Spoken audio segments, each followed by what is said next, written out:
하나님의 말씀은 시편 19편 1절입니다. 구약성경 815면 시편 19편 1절로 14절까지 봉독해 드리겠습니다.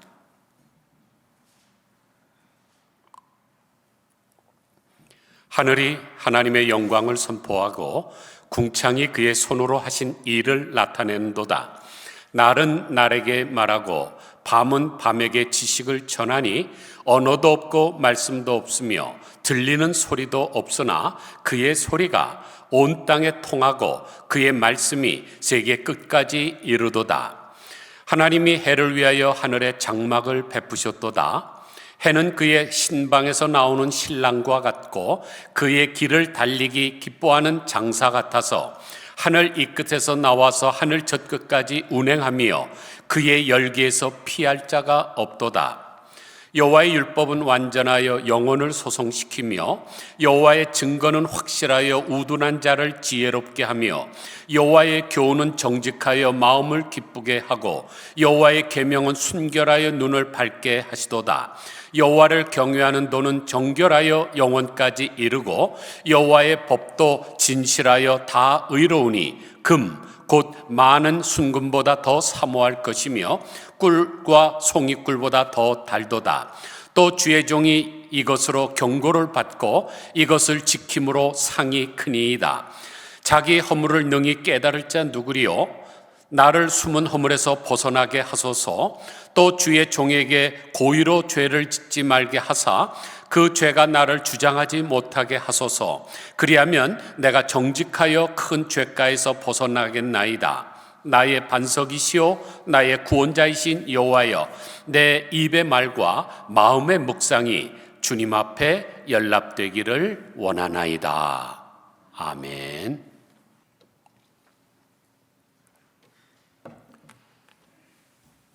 오늘 주보에 자세히 나와 있듯이 5월은 가정의 달입니다. 그런데 5월 내내 가정에 관한 말씀을 증거하게 되면 상처받는 분이 계시죠. 왜냐하면 부모님들은 돌아가셨고 자녀도 없는 분들은 이런 때에 가장 큰 허전함을 느끼기 때문입니다. 그러므로 우리는 남을 배려할 줄도 알아야 됩니다. 영국은 골프의 종주국인데 친구들끼리 모여서 이야기를 하다가 그 중에 누군가 골프를 치지 않는 사람이 있으면 골프 이야기를 전혀 하지 않는다 그럽니다. 그래서 그들을 가리켜 신사의 나라라고 하는 거죠. 사실 자기와 관련된 이야기를 하면 괜찮지만 관련되지 않은 이야기를 하게 되면 관심이 없습니다. 그래서 여러분이 무슨 이야기를 할 때 혹시 막 그냥 속에서 자식 자랑하고 싶은 생각이 떠올라도 옆에 혹시 자녀가 안 계시거나 자녀의 문제가 있는 가정이 있다면 함구하셔야 됩니다. 또 돈 자랑하고 싶어서 안달이 났지만은 옆에 가난한 사람이 있다고 하면 돈 이야기해서는 안 되는 것입니다. 그게 신사를 넘어서 성도죠. 그러므로 다음 주일은 어버이 주일을 맞이해서 가정에 관한 말씀을 드리도록 하고 오늘은 다른 말씀을 드리도록 하겠습니다. 그러면 5월에 증거할 좋은 합당한 말씀은 뭘까요? 우리가 잘 알듯이 5월은 가정의 달이면 동시에 계절의 여왕이라고 하는 실록의 계절입니다. 그러므로 오늘은 자연 예찬과 성경 예찬에 대해서 말씀을 드리겠습니다. 먼저 푸른 5월이라는 시를 쓴 노천명 시인의 시를 낭송해 드리겠습니다. 청잣빛 하늘이 육모정 탑 위에 그린 듯이 곱고 연못 창포 입에 여인네 맵시 위에 감미로운 첫 여름이 흐른다. 라일락 숲에 내 젊은 꿈이 나비처럼 앉는 오후, 계절의 여왕 5월의 푸른 여신 앞에 내가 웬일로 무색하고 외롭구나. 민물처럼 가슴속으로 몰려드는 향수를 어찌하는 수 없이 없어 눈은 먼데 하늘을 본다. 긴 담을 끼고 외딴 길을 걸으며 생각이 무지개처럼 핀다. 풀냄새가 물큰 향수보다 좋게 내 코를 스친다. 청모로 순이 뻗어오르던 길섭 어디에선가 한나절 꽁이 울고 나는 활나무, 호남나물, 젓가락나물, 참나무를 찾던 잃어버린 날이 그립지 아니한가. 나의 사람아, 아름다운 노래라도 부르자, 서러운 노래라도 부르자. 보리밭 푸른 물결을 헤치며 종달새 모양 내 마음은 하늘 높이 솟는다. 오래 창공이여 나의 태양이여. 참 아름다운 시죠. 그런데 오늘 본문에도 이 창공과 태양에 대한 말씀이 나옵니다. 그런데 이 시편 119편은 너무너무 논리적으로 잘 만들어져서 불신자들에게 하나님의 살아계심을 증명할 때 사용하기 너무너무 좋은 시입니다. 1절부터 보겠습니다. 하늘이 하나님의 영광을 선포하고 궁창이 그의 손으로 하는 일을 나타내는도다. 하늘은 히브리어로 샤마임이라고 부르는데 두 가지 의미를 가지고 있습니다. 첫째는 저 하늘에 떠 있는 태양과 달과 별들이 있는 그 공간, 또 두 번째는 하나님이 계신 그 공간을 뜻합니다. 그런데 샤마임은 복수형이죠. 그래서 성경에는 하늘과 하늘들의 하늘이라는 표현이 7번이나 나옵니다. 이런 것을 가리켜서 장엄복수라 그러는데 너무나 장엄하기 때문이죠. 그런데 다윗이 하늘이 무슨 역할을 하고 있다고 말씀하고 있습니까? 하늘이 영광을 선포한다고 하십니다. 여기서 영광이라는 단어가 히브리어로 카베드인데 무겁다는 뜻입니다. 이 단어가 인체를 사용할 때는 간을 뜻하는데, 왜냐하면 장기들 중에서 간이 가장 무겁기 때문입니다. 그러면 무슨 뜻이 될까요? 하나님의 영광은 이 우주 안에 있는 그 어떤 것으로도 하나님과 견줄 수가 없다는 거죠. 가장 존귀한 것입니다. 그래서 가장 무거운 것이죠. 다윗은 3000년 전에 들판에서 양을 치던 목동이었습니다. 그런데 어떻게 이런 사실을 알았을까? 정말로 대단한 일이죠. 놀라운 영성입니다. 여러분들은 지금까지 신앙생활하면서 이런 설교 많이 들어보셨을 거예요. 소련의 인류 최초의 우주 비행사 유리 가가린이 우주에 나갔다가 돌려보니까 거기에 하나님이 안 계셨다, 이런 말을 했다는 이야기를 들어보셨을 것입니다. 그러나 그것은 사실이 아닙니다.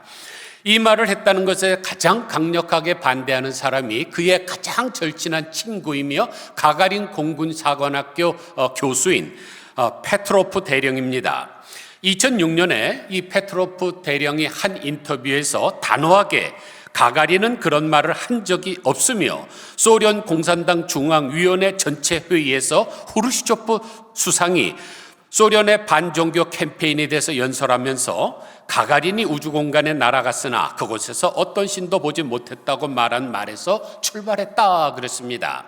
그러니까 당시에 공산당 서기장이었던 후르시초프, 당연히 공산주의죠. 그러니까 무신론을 주장하기 위해서 가가린을 역이용한 것이지 가가린은 그런 이야기를 한 적이 없습니다. 가가린은 러시아 정교의 독실한 신자입니다. 그리고 세례받은 성도죠. 그래서 그는 기회가 될 때마다 하나님을 증거했던 신자입니다. 미국 우주비행사 존 글렌도 우주는 하나님의 영광으로 가득 차 있었음을 볼 수 있었다고 고백을 했습니다. 그런데 어떻습니까? 지금 우리 주변에 보면 저 1월 성신을 섬기는 사람들이 얼마나 많습니까? 정말로 안타깝지 않아요? 하늘을 노래했던 다윗이 이제는 궁창을 말하고 있는데, 궁창이라는 단어는 한문으로 하늘 궁자에다 푸른 창자를 써서 푸른 하늘, 그래서 창공을 뜻하는 것 같지만 히브리어 하라키아흐는 넓은 하늘이라는 뜻입니다. 그러면 넓은 하늘이 무엇을 나타내 준다는 것인지요? 궁창이 그의 손으로 하신 일을 나타내는도다. 그럼 무슨 뜻이 되나요? 하나님의 창조 사역이죠. 그러니까 넓은 하늘은 하나님의 창조성을 계속적으로 나타내고 있습니다. 지금 화면에 보시는 이것은 1995년 5월 1일 지구로부터 6,500광년 떨어진 독수리 성운에서 찍은 창조의 기둥이라는 사진입니다. 허블 우주 만환경으로 찍었죠. 그런데 우리의 눈으로는 안 보입니다. 빛의 속도, 1초에 지구를 8바퀴 반 도는 그런 속도로 6,500광년, 그렇게 멀리 떨어졌으니까 우리 눈에 안 보이죠. 그런데 어느 날 허블 망원경을 개발해서 그것을 우주에 띄워보내서 거기서 찍은 사진이니까 많은 사람들이 내 눈에 안 보인다, 그러니까 하나님을 모른다, 그렇게 생각하고 살죠. 그래서 미국의 저명한 언론인 폴 할비가 이런 말을 했습니다. 눈을 감은 사람은 손이 미치는 곳까지가 그의 세계요, 무지한 사람은 그가 아는 것까지가 그의 세계요, 위대한 사람은 그의 비전이 미치는 곳까지가 그의 세계다. 무지한 사람은 자기가 아는 것밖에 모릅니다. 그렇죠, 여러분? 그래서 공부 많이 해야 되는 거예요. 공부해서 남 주냐고 한국 부모들이 그런 얘기를 했는데 그건 잘못된 거죠. 많이 공부해서 남 줘야죠. 그게 영향력을 미치는 것 아닙니까? 지금 김영석 교수 104세인데 지금도 KTX 타고 부산으로 대구로 왔다 갔다 하면서 강의하지 않아요? 그게 영향력입니다. 배운 건 남 주기 위해서 하는 거죠. 무지한 사람 돼서는 안 됩니다. 내 눈에 안 보인다고 없습니까? 허블 망원경이 찍었잖아요. 이 사진은 2021년 12월에 발사한 제임스 웹 우주 망원경으로 촬영했는데 지구로부터 무려 273만 광년 떨어진 삼각형 자리 운하에서 찍은 우주의 장미라는 사진입니다. 정말로 별이 생성되는 과정 속에서 빛나는 이것이 장미꽃 같지 않아요? 이것은 하나님의 눈이라는 사진입니다. 신묘막측하지 않습니까? 정말로 하늘에서 하나님이 우리를 바라보고 있는 눈과 같지 않아요? 이 사진은 미국 항공우주국의 천체 망원경으로 찍은 거대한 손 모양인데 일명 하나님의 손이라는 작품입니다. 이 형체는 초신성의 폭발로 인해 발생한 물질과 각종 에너지로 구성되어 있습니다. 지금 시간 관계상 제가 지금 4가지만 말씀을 드렸지만 지금 저 넓은 하늘에서 무슨 일이 일어나고 있다는 거예요? 살아 움직이고 있는 거죠. 하나님의 창조가 계속되고 있는 것입니다. 이것을 넓은 하늘이 나타내고 있도다. 이제 2절을 보세요. 날은 날에게 말하고 밤은 밤에게 지식을 전하니.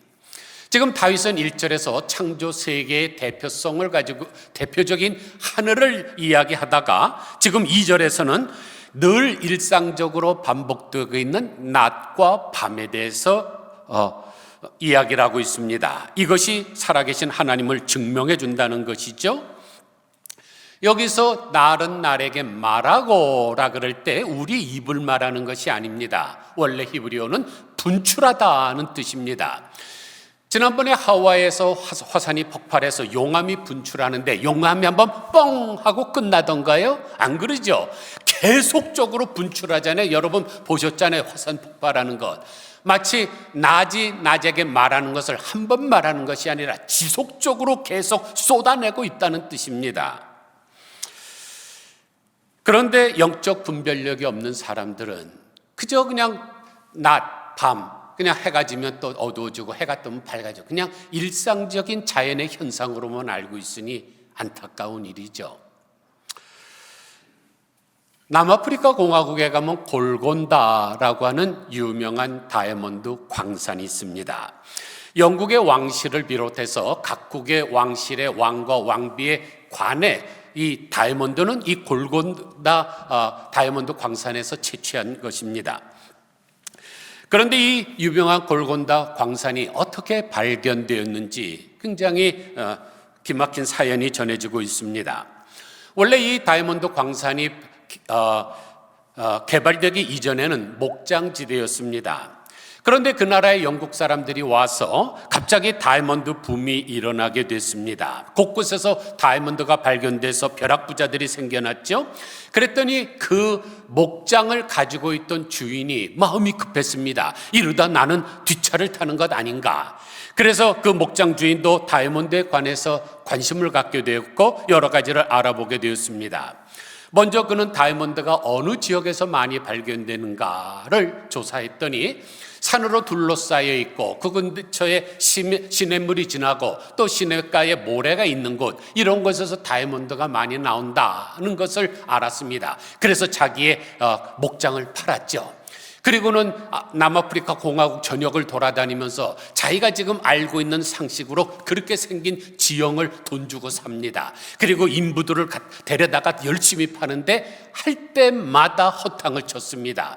이제 10년이 지나고 나서 목장을 팔았던 돈은 다 날려버리고 실패를 거듭하니까 바다에 뛰어들어서 자살하고 말았습니다.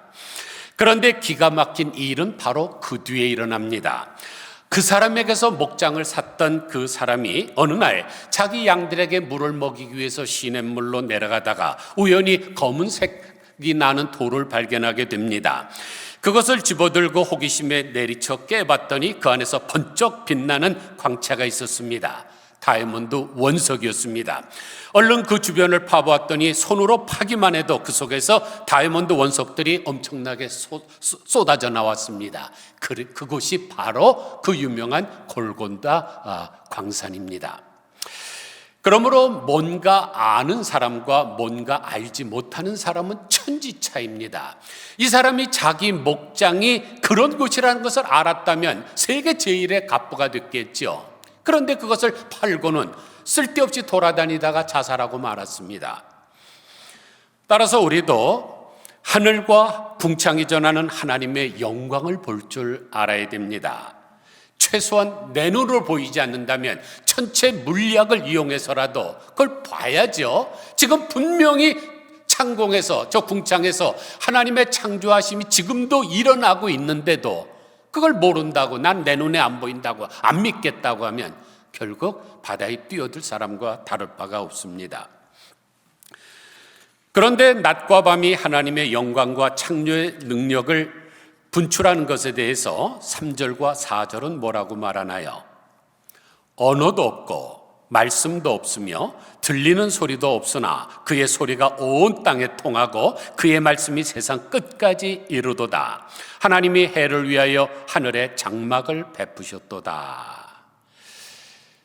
비록 들리지 않는 소리지만 그것이 세상 끝까지 다 통하고 지구 끝까지 이른다는 것입니다. 이게 놀라운 것이죠. 우리는 생각할 때 하면은 이 음속이 초속 314m를 간다, 뭐 이런 거는 알지만 소리가 없어도 전해지는 소리, 이게 하나님의 신비죠.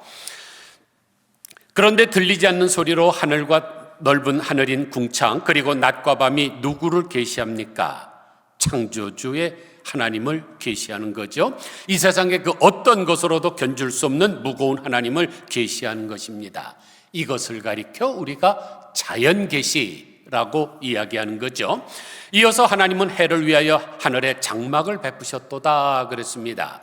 여기 베푸셨도다라는 히브리어 삼은 세웠다는 뜻입니다. 하나님께서 태양을 보존하기 위해서 텐트를 친 것까지 장막을 세우셨습니다. 그런데 지금 지구 수많은 나라에서 그 태양을 신으로 섬기는 사람들이 많이 있지 않습니까? 제가 그냥 몇 개만 보여드릴게요. 시간이 없으니까 이걸 뭐 다 읽어드리지 않습니다. 다윗 당시서부터 지금까지 이 태양을 신으로 섬기는 사람들이 전 세계에 다 있습니다. 남아메리카, 아프리카, 유럽, 중국 어디든지 있습니다. 이름은 뭐 외우실 필요 없지만 있다는 것을 여러분이 확인하시면 좋겠습니다. 그런데 지금 다윗은 뭐라 그래요? 사람들이 신으로 섬긴 그 태양을 보호하기 위해서 그 위에 하나님께서 장막을 세우셨다. 그럼 누굴까요? 하나님을 섬겨야 됩니까? 그 밑에 있는 그 피조물을 섬겨야 될까요? 하나님을 섬겨야 되는데 어리석은 사람들은 1월 성신을 신으로 숭배하고 있습니다. 5절을 보면 해는 그의 신방에서 나오는 신랑과 같고 그의 길을 달리기 기뻐하는 장사와 같아서. 다윗이 양을 치면서 이제 들판을 바라보는데 아침에 동쪽에서 붉은 해가 떠오릅니다. 그것을 보니까 신혼방에서 나오는 얼굴 붉은 신랑의 모습이 떠오른 거죠. 그리고 동쪽에서 떠올라서 서쪽으로 지기까지 끊임없이 운행하는 그 태양을 보면서 아무리 달려도 지치지 않는 장사와 같다고 표현하고 있습니다. 다윗은 정말로 대단한 시인이죠. 이어서 6절에서는 하늘 이 끝에서 나와서 하늘 저 끝까지 운행하며 그의 열기에서 피할 자가 없도다. 여러분, 태양이 떠오르면 그 누구도 그 태양의 열기에서 피할 자가 없습니다. 오늘은 조금 시원하지만 이제 또 며칠 있으면 더워질 겁니다. 태양의 열기 때문에 그렇죠. 그러니까 하나님이 쏟아부으시는 그 하나님의 전능자의 기운을 피할 사람이 아무도 없다는 뜻입니다. 그런데 갑자기 7절부터 내용이 휙 하고 반전이 됩니다. 7절 보세요. 여호와의 율법은 완전하여 영혼을 소송시키며 여호와의 증거는 확실하여 우둔한 자를 지혜롭게 하며. 지금까지 태양과 별과 달과 이런 자연을 통해서 자연 계시를 했던 다윗이 이제는 갑자기 여호와의 율법을 말씀하고 있습니다. 그런데 율법을 히브리어로 토라라고 하죠. 가르치다라는 뜻입니다.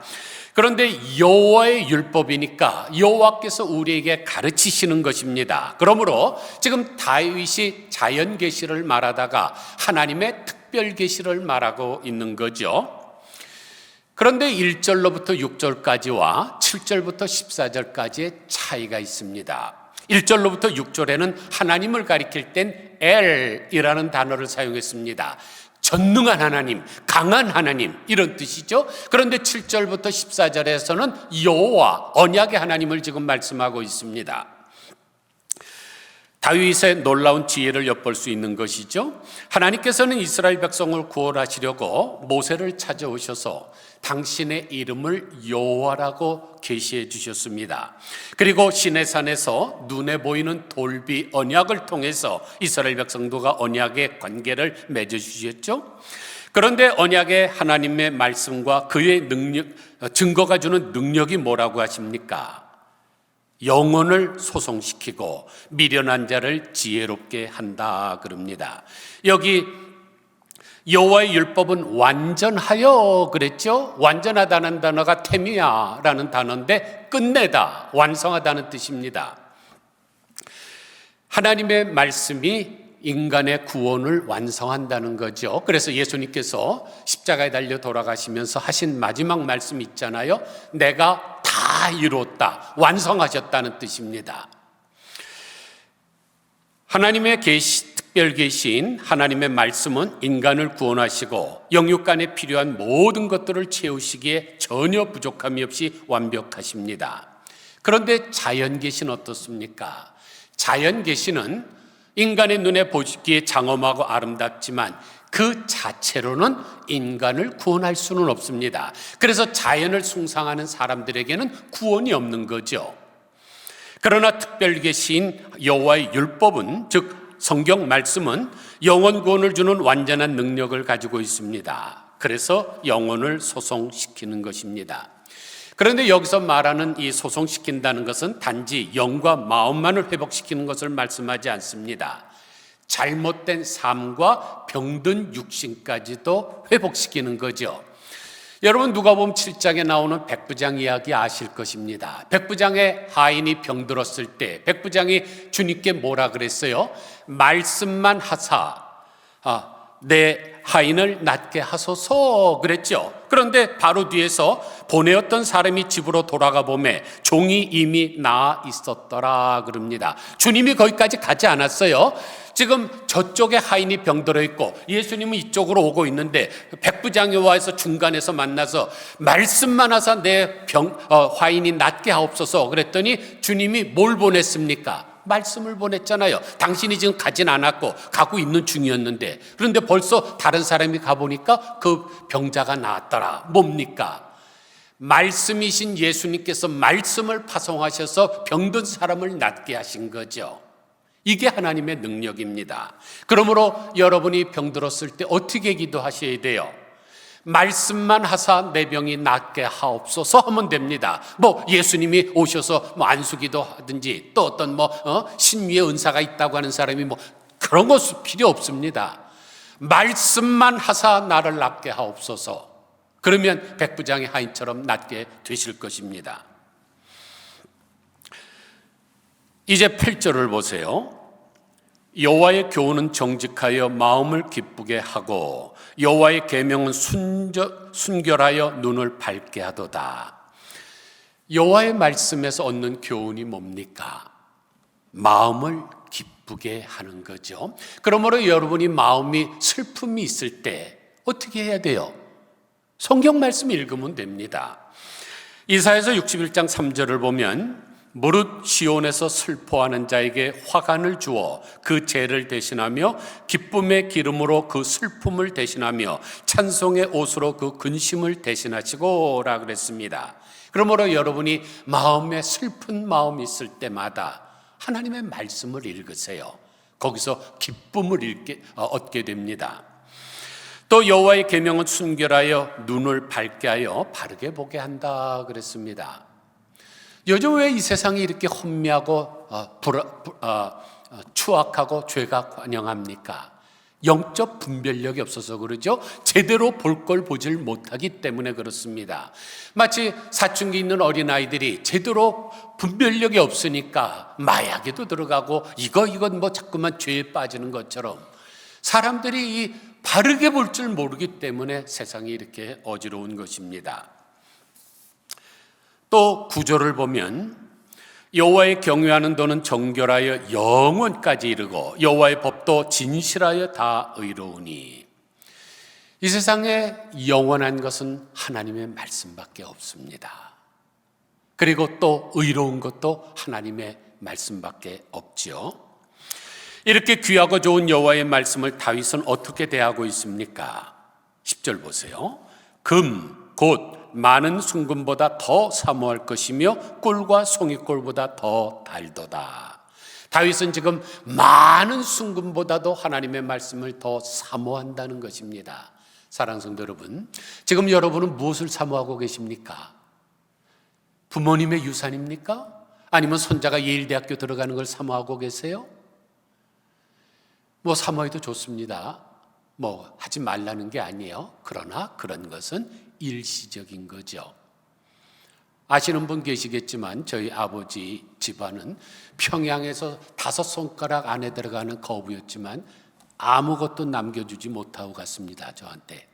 저한테 남겨줬으면 분명 제일 먼저 저는 교회를 건축했을 거예요. 그런 것들은 다 일시적인 겁니다. 더 큰 거를 사모하세요.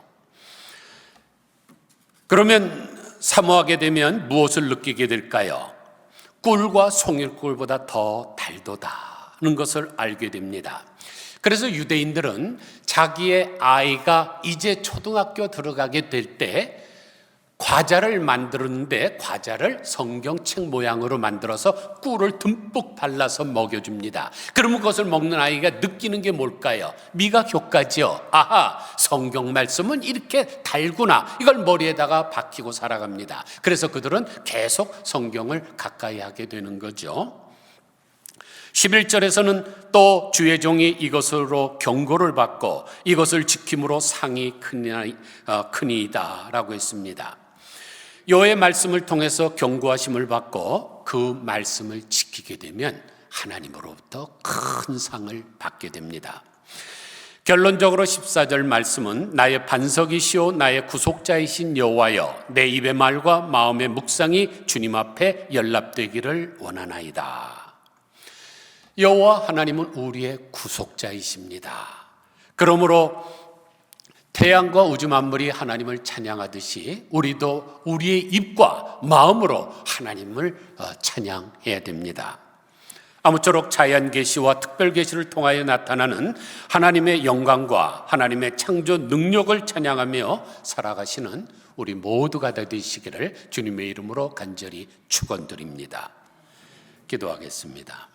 하나님 아버지, 3000년 전에 들판에서 양을 치던 다윗, 그가 어떻게 이런 것을 깨달았는지 정말로 신비로울 뿐입니다. 성경 전체에서 가장 이름이 많이 나온 사람 다윗, 이름조차도 사랑받는 자라는 다윗, 하나님의 마음에 합한 자라고 했던 다윗, 하나님의 마음에 왜 합했는지 저희들이 찾을 수 있습니다. 하나님, 다른 사람들은 저 하늘에 떠 있는 태양과 달과 별을 숭상하고 자기의 재산을 갖다 바치며 어리석은 일을 하고 있지만은, 다윗은 그 배후에 있는 전능하신 하나님, 지금도 창조의 역사를 이루어 가시는 하나님을 노래했는데, 하나님, 우리도 자연을 예찬할 뿐만 아니라 더 나아가서 그 자연을 만드신 하나님의 그 능력, 또 하나님의 말씀을 사모하게 하여 주시기를 간절히 소원합니다. 하나님의 경고하심을 말씀을 듣고 그 말씀을 지키면 큰 상이 있겠다고 말씀하셨사오니, 오직 우리 하나님만을 섬기며 살아갈 수 있는 저희들 되게 하여 주시옵소서. 예수 그리스도의 거룩하신 이름으로 간절히 기도드리옵나이다. 아멘.